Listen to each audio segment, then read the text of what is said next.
que dias atrás tirintávamos de frios, algumas pessoas sentindo enregeladas pelo vento.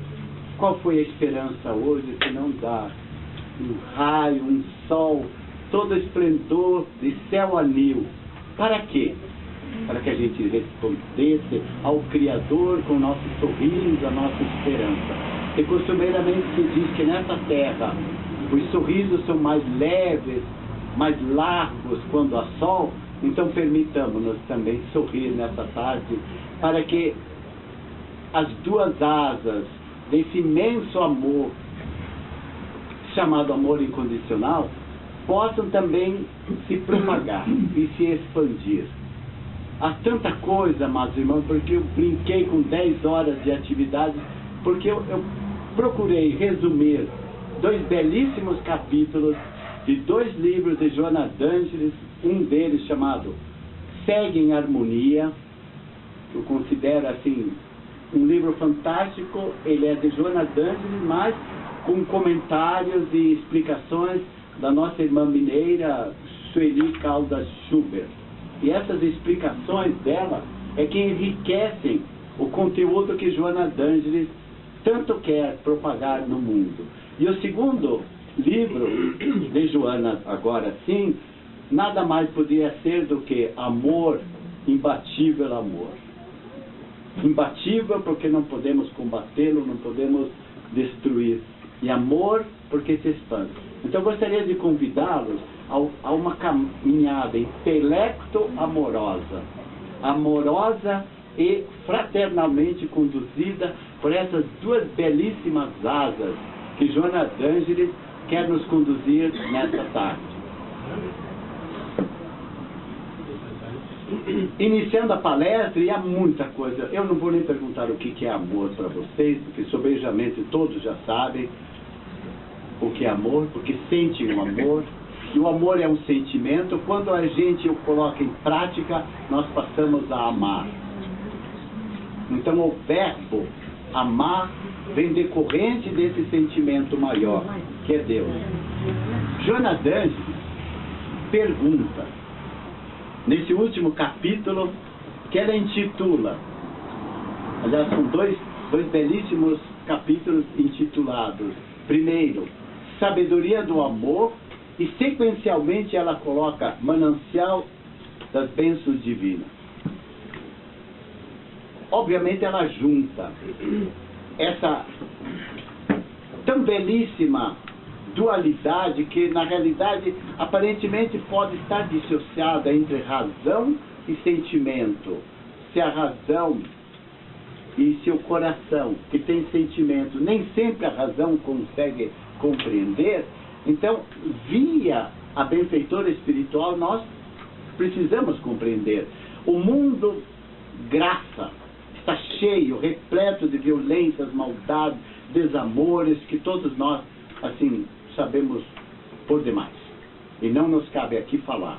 Como tanto há também inveja, rancor, ressentimento, falta de perdão, falta de tolerância, enfim, tudo aquilo que está por baixo da linha divisória da nossa vida. O que colocamos para baixo seria aquela coisa de sub. O que colocamos para cima, elevamos, que é o amor. Para não vivermos rasamente na vida, de dizermos, eu faço o que devo fazer, eu cumpro minhas tarefas, cumpro minhas obrigações, mas não basta. É preciso fazer mais e é preciso fazer melhor, para nós sairmos. E ela pergunta, para onde caminha a humanidade? E a nossa querida irmã Sueli Caldas Schubert assim interpreta, tentando traduzir os sentimentos de Joana d'Angelis a essa indagação da benfeitora. Para onde caminha? Que rumo toma a humanidade? Ela diz assim, com a palavra benfazeja da nossa benfeitora, ela expõe as imprescindíveis mudanças que cada criatura deve realizar. Por isso é o que eu dissemos, saia da mesmice, saia de você dizer, mas eu faço minhas obrigações. Ela está nos concitando para fazer melhor, para ir além.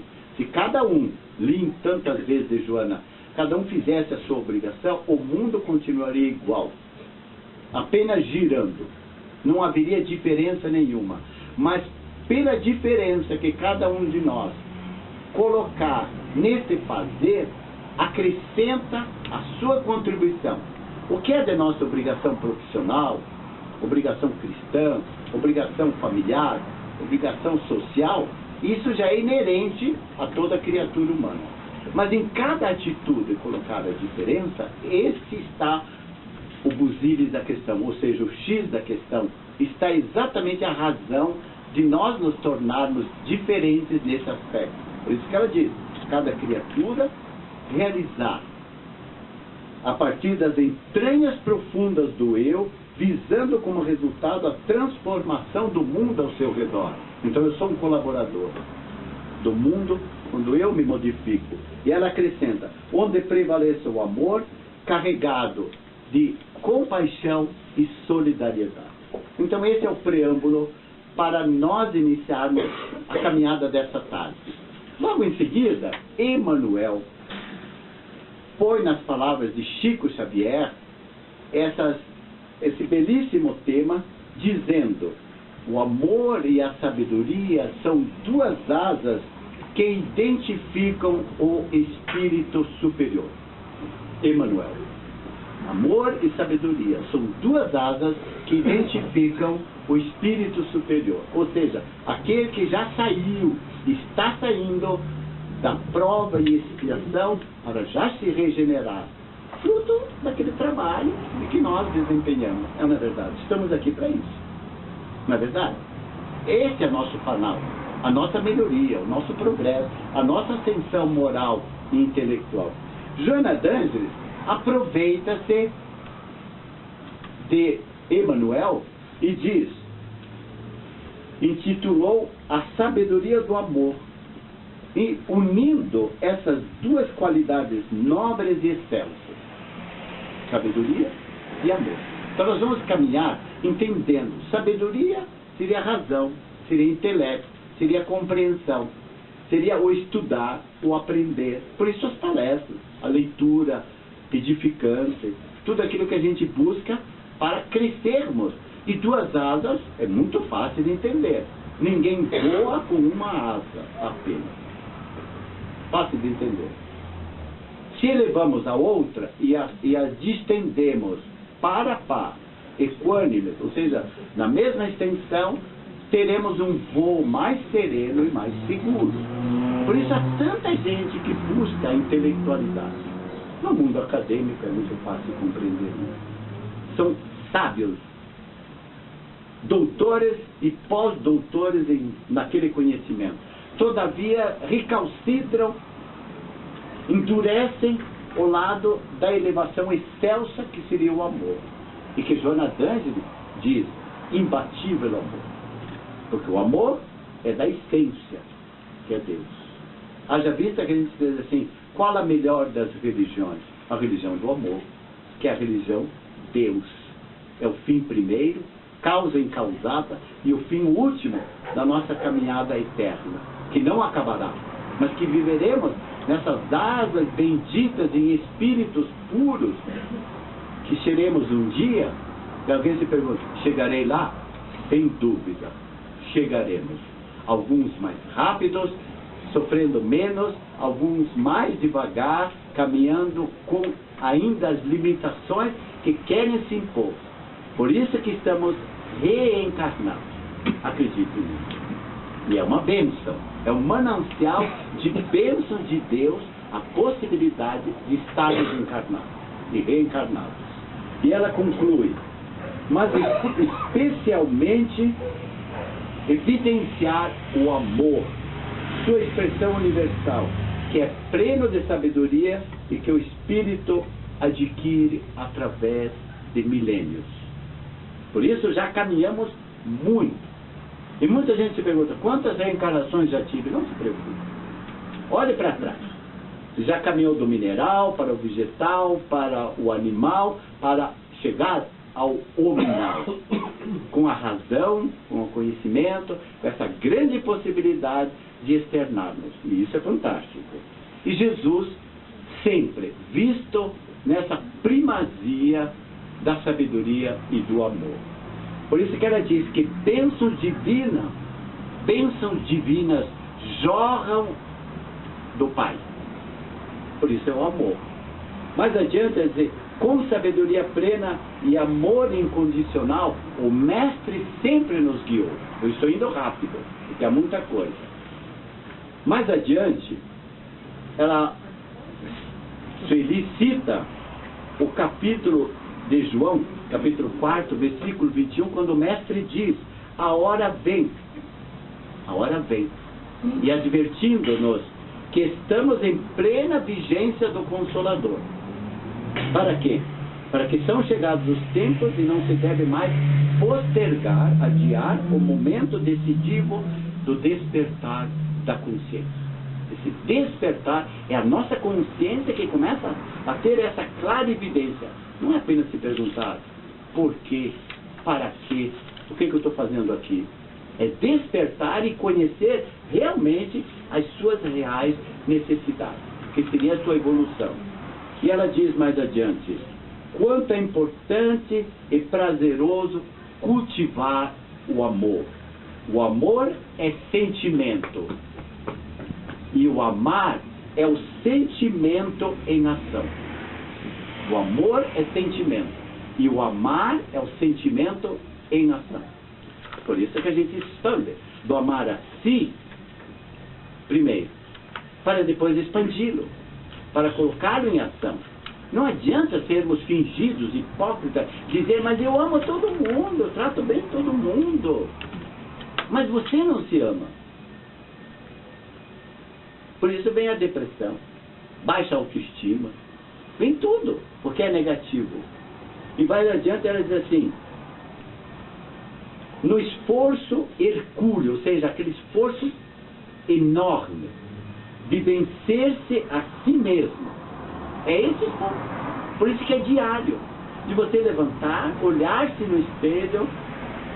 É difícil. É difícil desamarrar esse rosto marcado por uma noite mal dormida, com problemas, como você diz, na cabeça. É difícil, sem dúvida. Por isso é um esforço hercúleo, como Hércules, levantar o mundo. Ou seja, tentar levantar esse mundo, começando por mim. Para quê? Para burilar suas arestas morais, aqueles acúlios, espinhos que ainda trazemos. Eu lembro do animalzinho tão querido, tão belo, chamado porco-espinho, que eu via quando criança e papai sempre dizia: tome cuidado, não o provoque. Porque provocado, ele lançava os espinhos. E a gente via os outros animais, principalmente os cachorros, atacando e serem agredidos por esses espinhos desse animal chamado porco-espinho. E quanto trabalho tínhamos para tirar os espinhos do cachorrinho, sentindo-lhe a dor, a agonia, mas ele provocou. Essa comparação, nossa, não sai da minha mente, porque papai nos ensinava, é exatamente assim que você deve ser: amar os seus inimigos, rezar pelos seus inimigos e os seus devedores, para que os inimigos perdoem e que os devedores prosperem e lhe paguem. Ah, sabedoria maior que isso. Era uma sabedoria de amor que nos inculcava o conhecimento. Mas também víamos, e eu vi, o casalzinho de porcos espinhos se juntarem, se acasalarem. Aí eu pergunto: como é que dois porcos espinhos se acasalam? Se agredindo? Não, porque se forem se agredir, os espinhos são lançados. Então devem se apaziguar, devem se acalmar, para que na calma, na quietude, na paz, o que chamamos amor, também consigam se unir. Então isto é uma sabedoria, que o amor transcende a toda a agressividade, porque burilamos, tiramos as arestas impiedosas das nossas agressividades conosco, porque nos autopunimos. e para com os demais, porque julgamos, condenamos. E antes, muitas vezes, matamos antes de julgar e condenar.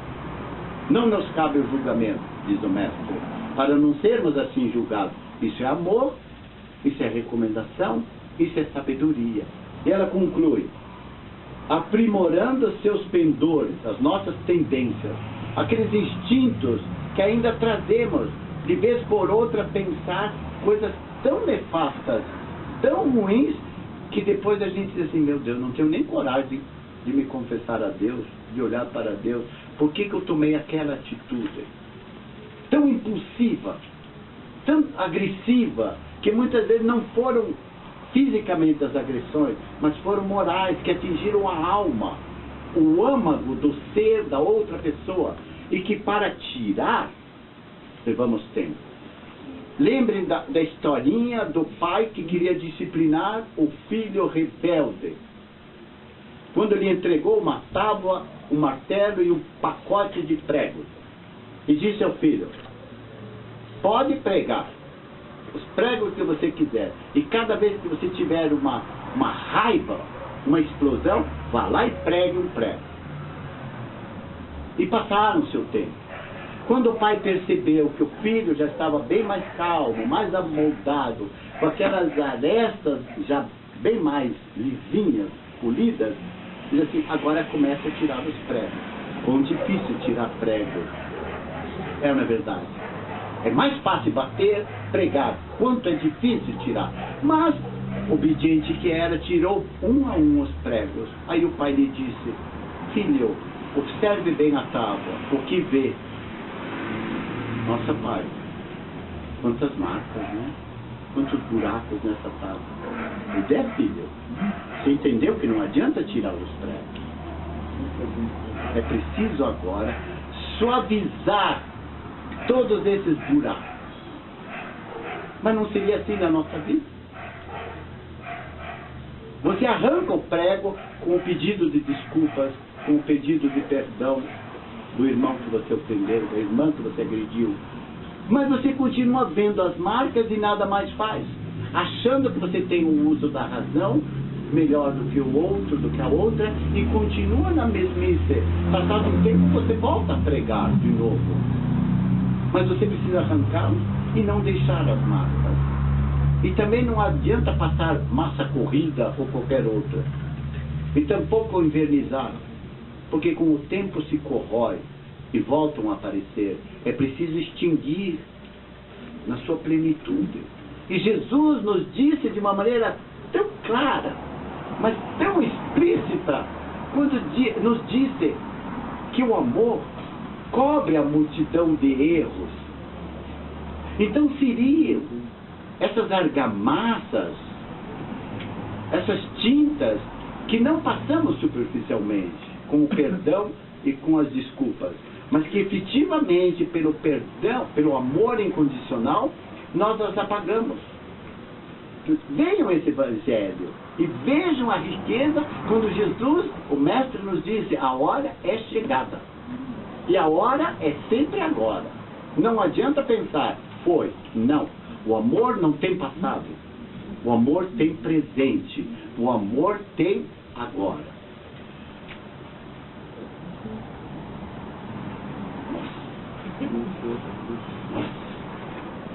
Finalizando esse capítulo desse livro, em uma de suas belas páginas, num outro livro chamado Ilumina-te, nossa, que livro maravilhoso, o título, Ilumina-te, já conhece? Sueli extrai alguns ensinamentos com plena sabedoria de Joana. Diz Joana, onde estejas, com quem te encontres, nunca deixes de assinalar a tua presença com ternura. Onde estejas, com quem te encontres, nunca deixe de assinalar a sua presença com ternura. É como a nossa irmã, que vem lá de longe, lá do norte, do nordeste, perdão, do nordeste, né? Para nos cumprimentar. E ela deixa, mas o sorriso, a bondade com que ela também nos sorri e nós a acolhemos, ela deixou a marca. E é isso que nós devemos fazer. E ela conclui, Deixe também a misericórdia e a alegria de amar e de servir. Além da ternura, deixe a misericórdia e a alegria de amar e de servir. Somos eternos servidores da seara do Mestre. Não importa, da primeira ou da última hora. Importante que estamos ali para trabalhar. E continua. As pegadas mais fortes são aquelas transformadas em luzes que brilham apontando rumo de segurança. Essa é a nossa missão. Mostrar para os outros também rumos de esperança. Lembre-se, você se espelhou em tantos para chegar aqui. Concorda? Você se espelha ainda. Em tantos que são para você exemplo. Mas você se esquece que atrás também vem muita gente, na nossa chamada retaguarda, que esperam o seu exemplo e que querem se espelhar e que querem caminhar segundo as suas pegadas. Quanta sabedoria! Agora estou entendendo, né? As duas asas.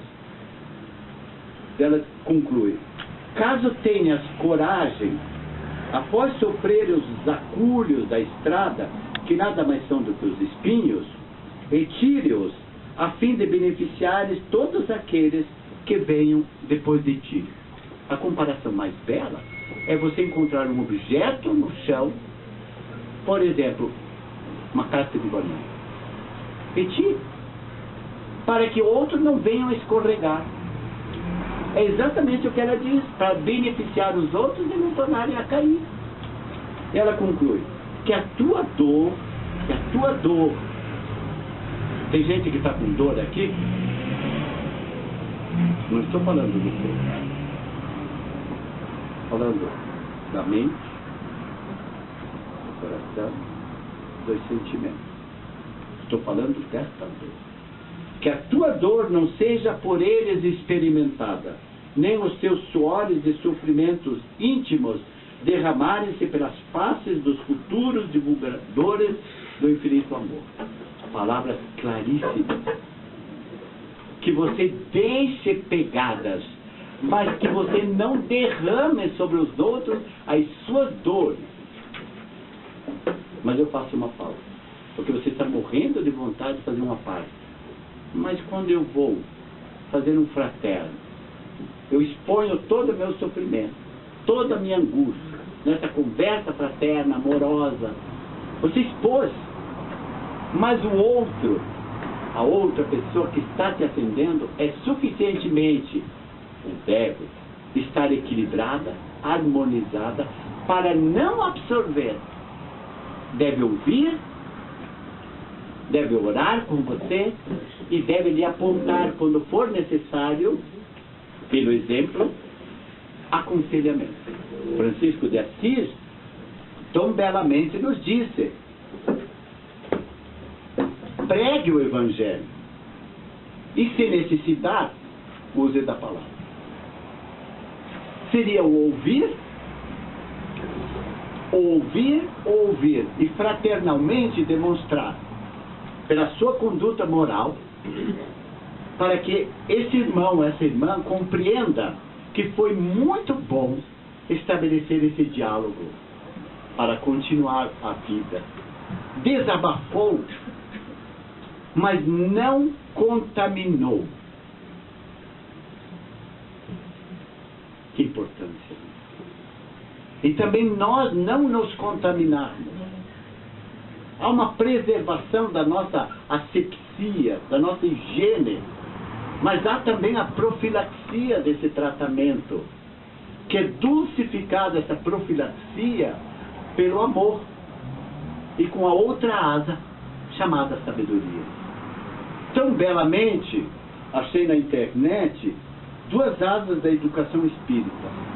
E começa contando uma singela historinha, como sempre, que um discípulo interroga o seu mestre. Sempre. É aquilo que nós acabamos de dizer. Alguém que é referencial. E que nós o interrogamos. Certa vez, era uma vez, um discípulo que chegou na presença do seu mestre e lhe perguntou: mestre, o que devo fazer para que a minha alma alcance a presença de Deus tão logo haja a morte do meu corpo material? Sabe a pergunta. Pergunta inteligente sempre terá uma resposta inteligente. E nenhuma pergunta é tola. Nenhuma pergunta é boba. Quem pergunta quer saber. Quem pergunta quer orientação. Não desdenhe perguntas. Compreenda-as. Aceite-as. Oriente-as. Certo, Amanda? As crianças, quando lhe perguntarem, por menores que sejam, nunca deve surgir áreas de desdém, de deboche. Pelo contrário, é a investidura do amor, da sabedoria, que fará com que essa pergunta, que não é um infante moral, é apenas infante no corpo, e pergunta, e o mestre lhe responde, de imediato: você precisa adquirir 2 asas. Serão elas que conduzirão naturalmente a sua alma à presença de Deus. A primeira, a asa da sabedoria, e a segunda é a asa do amor. Mas a história prossegue. E ante a surpresa do discípulo, e sempre fazem cara de quem não entende, sempre é assim. Sempre. Por isso o mestre tem paciência, tem sabedoria. O mestre continuou: se você conquistar apenas uma dessas 2 asas, a sua alma não conseguirá alçar o voo que pretende realizar. Eu já disse. Como o discípulo permanecesse com um olhar indignado. Observe sempre essas palavras. Olhar indignado, porque ele lhe deu a resposta mais óbvia, mas que não era a resposta que ele queria. Já repararam que a gente quer tudo pronto? Quando interrogamos a um mestre, nós queremos sabedoria, sabedoria, sabedoria, mas tudo pronto. Que num toque de mágica, num condão, se desfaça tudo. Quando o mestre apenas nos aponta caminho. Então houve a necessidade de esclarecimento. Ouça. Para você adquirir a asa do amor, você precisa colocar a bondade e a fraternidade no seu coração. A bondade e a fraternidade no seu coração. Vamos nos perguntar: já coloquei a bondade e a fraternidade no meu coração? E passar a prestar serviço útil e desinteressado. Os seus serviços, os nossos serviços são úteis? São, mas são desinteressados?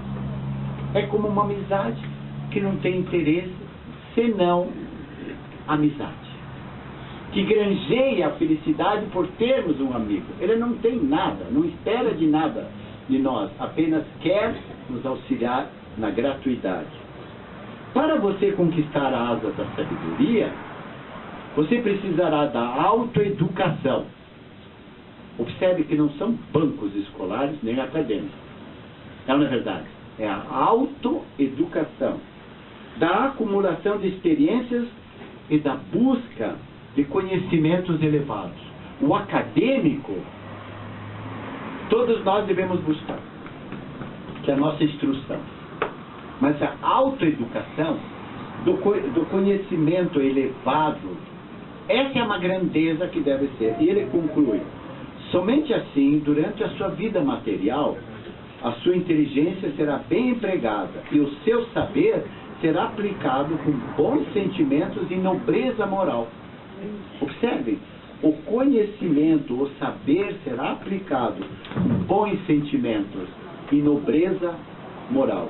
Então, o Todo-Poderoso terá grande satisfação em receber a sua alma quando você deixar a vida terrena. Perguntemos. Não serve para nós essa lição?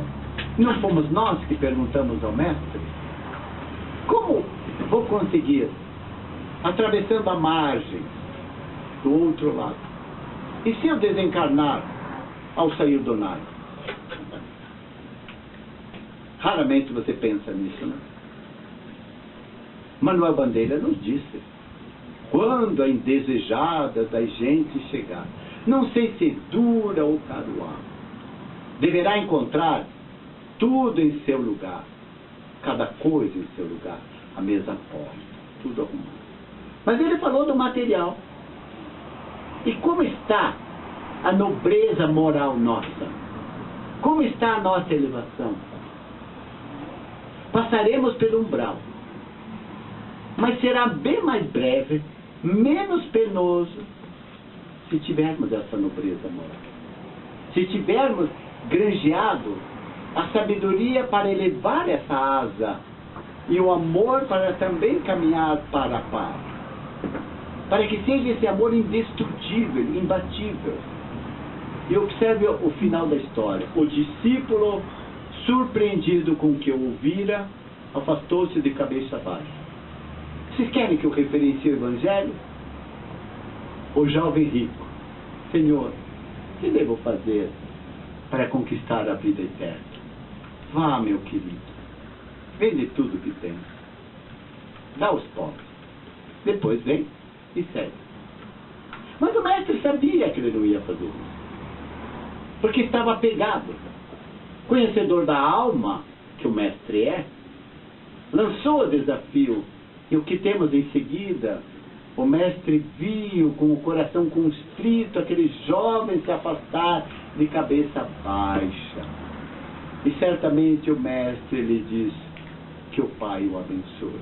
Como nós dizemos tantas vezes aos nossos filhos que se desviam e que partem. Vá, que Deus o abençoe. Você voltará. Não importa o tempo. Mas claramente revelando que estava consciente de que tinha grande desafio a cumprir. O fato dele se afastar, tanto o jovem do Evangelho, quanto este discípulo, se afastar, é o sinal do primeiro despertamento. E a mudez dos lábios, o cabisbaixo da... Não, redundante. Cabeça baixa. Estava a consciência de que haveria um grande desafio pela frente. Que bela lição, né, amados? Que bela lição.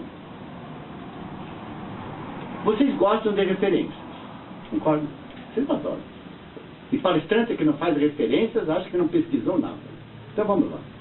Na questão, ou nas questões 111 a 113 do Livro dos Espíritos, os espíritos superiores reúnem a ciência, a sabedoria e a bondade.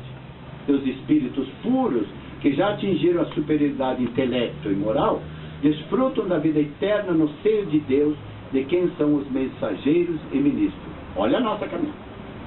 Percebam, nós vamos chegar lá.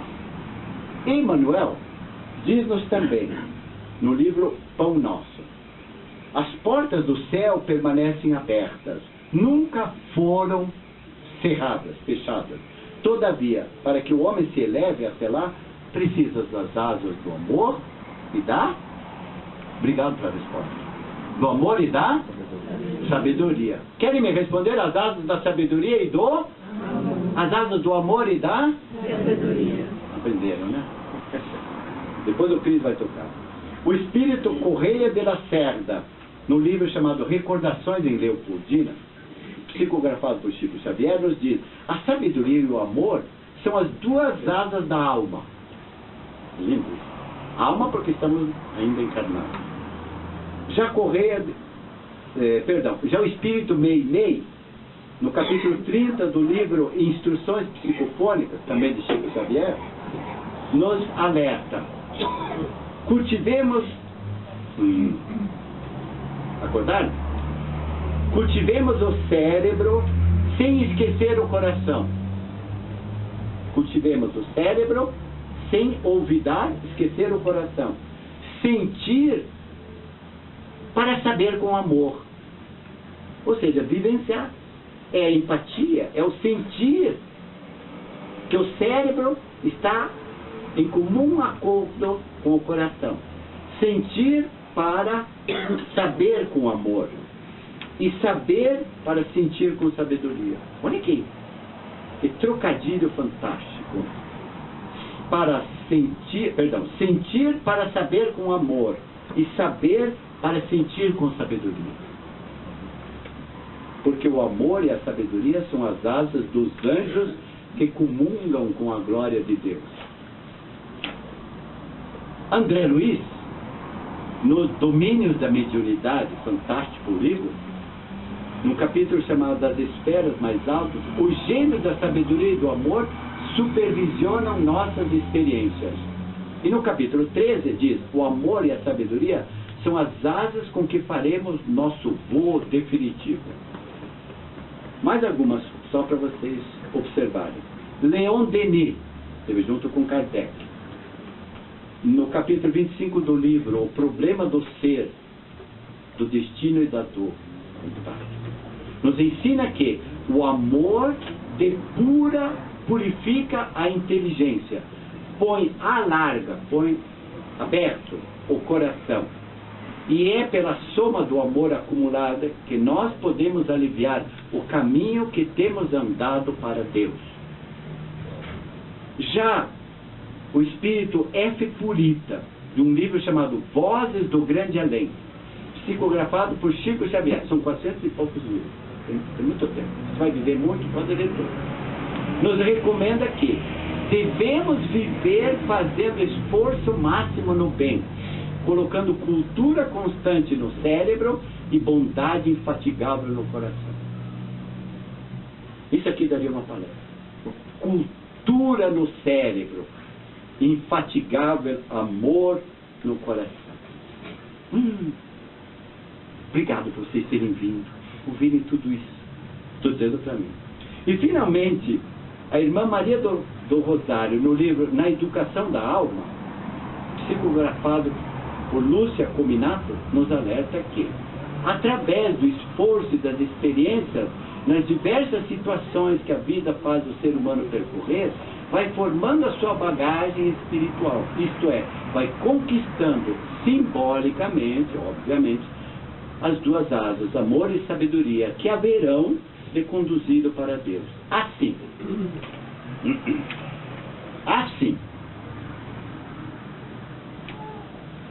estuda. Você faz isso? Puxe suas orelhas se você ainda não faz isso. Estuda. Segundo, aprende. Você faz isso?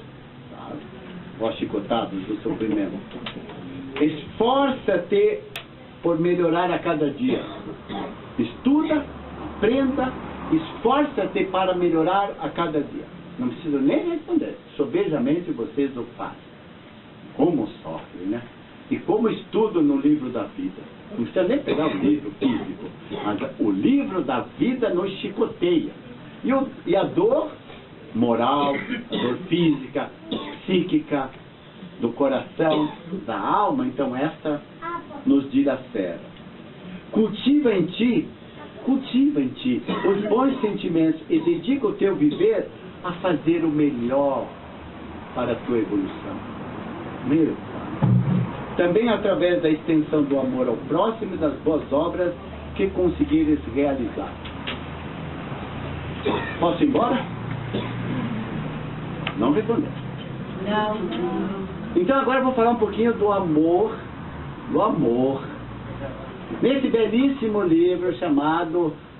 Como é que é? Amor... Por que imbatível? Porque ninguém o bate, ninguém o destrói. No capítulo chamado, é o último deste belíssimo livro, chamado Vitória do Amor, há 4 subtítulos que eu chamaria 4 pilares básicos para trabalhar. Eu já se foram 8 horas. Eu tenho 8 horas. O primeiro pilar chama-se amor-terapia. Já ouviu isso? Terapia, sabe, que é tratamento. Tratamento pelo amor. Mas há tanta coisa para dizer sobre esse amor-terapia, eu vou tentar resumir esse primeiro pilar. O primeiro ela fala, que à medida que a criatura humana, desde as eras prísticas, vai se desenvolvendo pelos sentimentos, pela nobreza da alma, ela usa uma expressão que o hálito do amor vai fazendo com que as coisas se melhorem. Hálito do amor. Que coisa linda. Aí ela pulveriza em 3 situações.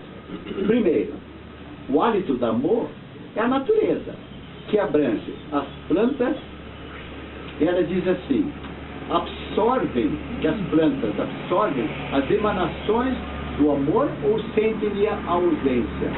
Faculta a sua utilização de maneira consciente em favor de si mesmo, como todas as formas vivas. As plantas. Pode ver, quando você plantar algo com amor, essa planta vicejará respondendo. É que tantas vezes pegamos a semente, jogamos na terra e ainda pisamos, como tantas vezes fazemos com o amor. Pisoteamos.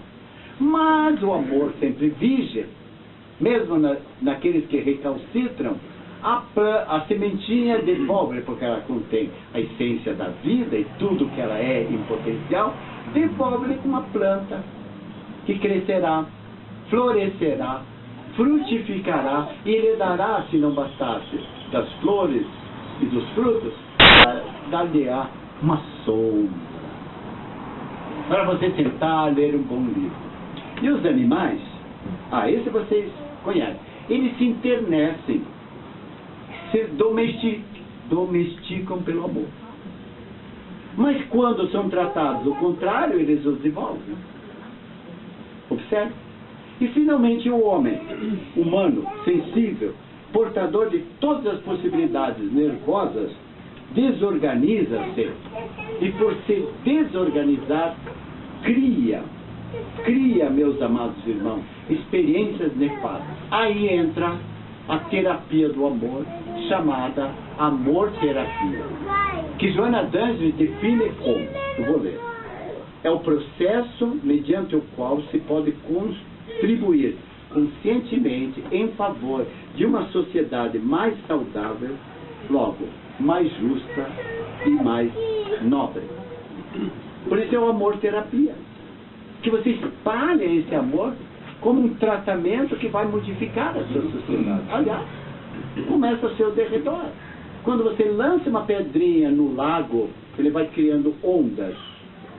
Ou seja, nada fica em vão. E vai se projetando quanto mais você inculcar esse amor, esse vigor, essas experiências. Estou achando que é difícil, né? Mas começa por um remedinho maravilhoso. O amor-terapia começa por um remedinho chamado auto-amor. Observaram?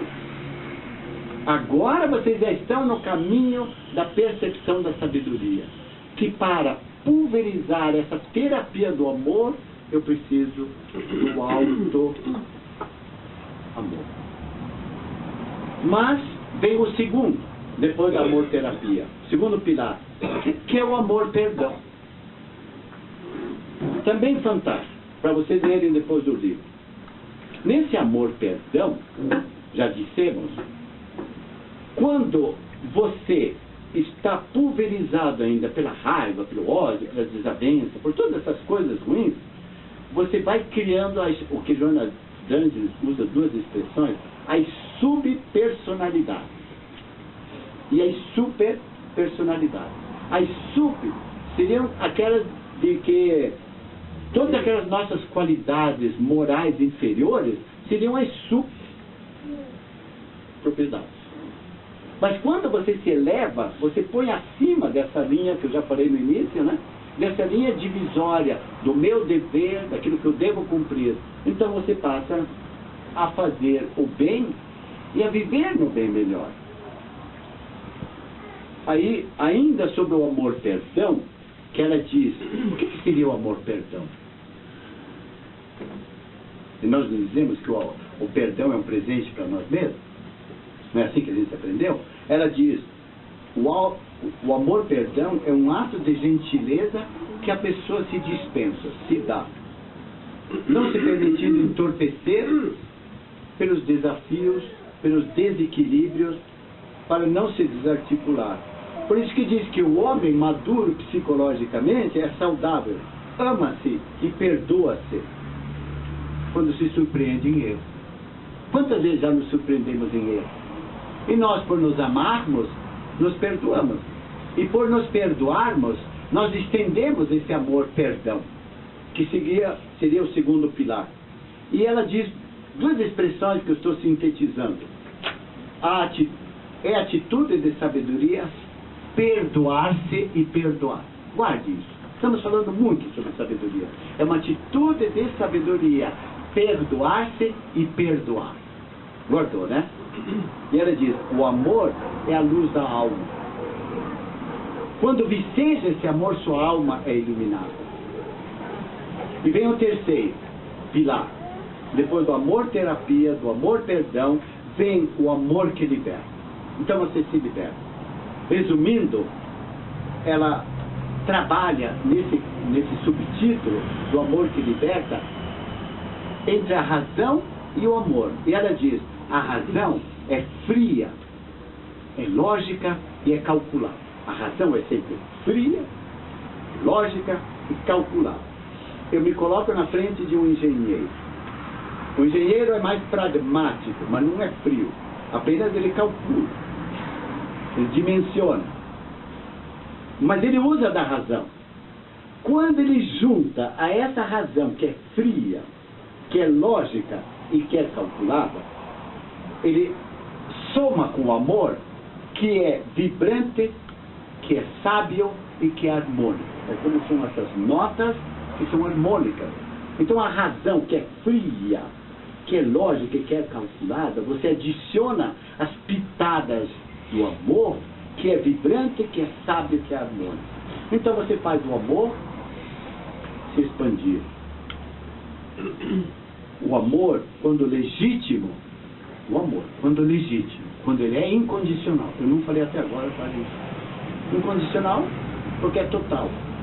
Ele liberta. Qual ocorre com o conhecimento da verdade? Jesus não falou? E a verdade vos libertará. Então o amor, quando é pleno, é total, ele liberta.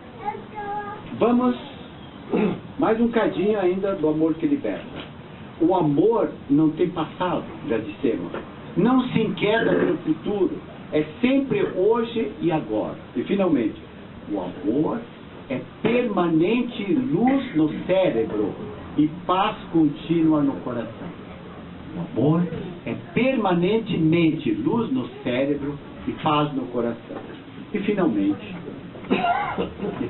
meus amados, teremos 7 minutos, para vocês agora fazerem uma reflexão sobre o amor de plenitude. Agora é o amor incondicional. Resumindo, está inato no ser humano, sem dúvida. Mas está em Deus na caminhada que fazemos para chegar até Ele. Via Jesus e Jesus nos disse, eu sou o caminho e ninguém chegará ao Pai senão por mim. Todos nós sabemos isso de cor e salteado. Mas ele continuou, o caminho da verdade e da vida. Ou o caminho para a verdade e para a vida. Ele não disse tacitamente como está nas escrituras, lá e traduzido. Eu sou o caminho, a verdade e a vida. Porque se ele fosse o caminho, a verdade e a vida, façam a exegese, ou seja, estudos de textos bíblicos, façam teologia e compreendam que se ele tivesse realmente dito, eu sou o caminho, a verdade e a vida, ele teria se postulado acima do Pai. Entenderam, né? Mas como é gostoso, como é bacana entender pela sabedoria. Então, Joana Dantes coloca alguns parágrafos que eu gostaria de concluir. A síntese proposta por Jesus em torno do amor é das mais belas psicoterapias, por isso ele é o psicoterapeuta maior. Primeiro, amar a Deus acima de todas as coisas e amar ao próximo como a si mesmo. E ela continua explicando isso aqui. Observe que coisa linda. Ante a impossibilidade de um homem amar a Deus em plenitude, obviamente, né? Porque ele pede para amar a Deus acima de tudo, do teu entendimento, do teu coração, acima de qualquer coisa. Já que tem dificuldade em conceber o que é esse absoluto, e nós temos essa finitude, essa pobreza ainda, de entendermos o que é esse absoluto. Realiza o mistério, ou seja, o seu trabalho, invertendo a ordem do ensinamento. Porque seria amar a Deus. Esse é o caminho. Ele inverte, começando primeiro pelo início, amando-se. Mas foi uma caminhada justa. Como somos pequeninos, falíveis, erramos muito, então começamos por nós, amando-nos. Para depois que conseguirmos adaptar todas essas experiências tão fecundas, crescendo também, na segunda, o amor ao próximo. Então já partimos de nós para amar o próximo e, finalmente, estender esse amor até Deus. Compreenderam? Então começamos o caminho inverso pela nossa finitude, pela nossa pobreza ainda. Por não entendermos ainda o que é esse absoluto, o que é esse eterno. O amor predomina em todas as emoções e é responsável por todos os atos. Agora, ela faz uma belíssima advertência, oração. Diante, portanto, já terminamos. Diante, portanto, de qualquer situação é necessário amar. Desamado, se deve amar. Perseguido, é preciso amar. Odiado, torna-se indispensável amar. Algemado a qualquer paixão dissolvente, a libertação vem através do amor. Quando se ama, se é livre. Quando se ama, se é saudável. Quando se ama, se desperta para a plenitude. Quando se ama, se rompem as couraças e os anéis que envolvem o corpo e o espírito se movimenta, produzindo vida e renovação interior. O amor é luz na escuridão dos sentimentos tumultuados, apontando o rumo. O amor é bênção que luariza, suaviza as dores morais. O amor proporciona paz. O amor é estímulo permanente. Somente, portanto, através do amor, é que o ser humano alcança as cumeadas da evolução, transformando as aspirações em realidade que o movimenta na direção do bem geral. O amor de plenitude é, portanto, o momento culminante do ato de amar. Desse modo, através do amor, imbatível amor, o ser se espiritualiza e avança na direção do infinito, plenamente realizado, totalmente saudável e, portanto, feliz.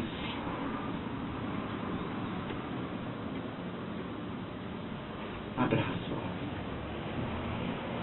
de cada um de vocês. Envolvo na plenitude da graça, da bênção do amor. Deixo-lhes a esperança. Deixo-lhes a paz, e a paz voltou. Para que continuem, amados e queridos irmãos, a abrirem suas asas da sabedoria e do amor. Para que possam despertar dia a dia nas sintonias mais belas do amor terapia, do amor perdão, do amor que liberta, do amor de plenitude, do amor incondicional. Ó queridos, ó amados, não percam as grandes oportunidades que nos são diariamente concedidas, amados irmãos. Sejam felizes na evolução, no progresso, caminhando com as duas asas abertas, alçando o voo livre por sobre vós mesmos, amados irmãos, para que cheguem ao alto das cumeadas, dos montes, dos píncaros, e possam vislumbrar o horizonte mais belo, mais terno da riqueza que nos engrandece porque crescemos, nos rejubila porque somos filhos de Deus, diletos, amados irmãos que fraternalmente unidos nos auxiliamos nessa longa caminhada. Dulcifiquemos as agruras da nossa vida com a ternura do nosso amor. E balsamizemos a alma do nosso irmão, da nossa querida irmãzinha, hoje, agora e sempre, com o amor mais belo, mais terno, que luariza os nossos sentimentos, que afaga nosso cérebro com o conhecimento e plenifica nosso coração com a bondade e com o amor. Que Deus os abençoe. Que a paz do Divino Mestre Jesus se estenda sobre a fronte de todos vós. Voltem para os seus lares, iluminados, encorajados, fortalecidos. Porque hoje aqui nasceu a esperança e a luz. A esperança e a luz que já estão no imo do coração de todos vós. Vão na paz. Que Deus os abençoe.